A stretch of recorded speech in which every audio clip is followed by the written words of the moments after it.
this RNA pilot manufacturing facility will not just lead the country, but over time lead the world. A $96 million booster shot in the arm of our economy in our medtech and bioscience sectors.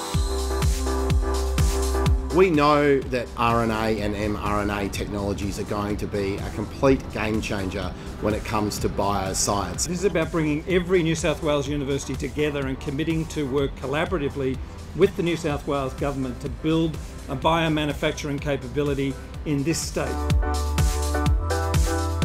New medical treatments that can save lives and keep our local communities safe. mRNA vaccines are only the tip of the iceberg of all the RNA technologies out there. By investing in our best researchers and scientists, we're investing in the future of New South Wales. We're open for business to be able to access the amazing research network that we've developed here. I want New South Wales to be at the cutting edge of everything when it comes to medical research and biotechnology.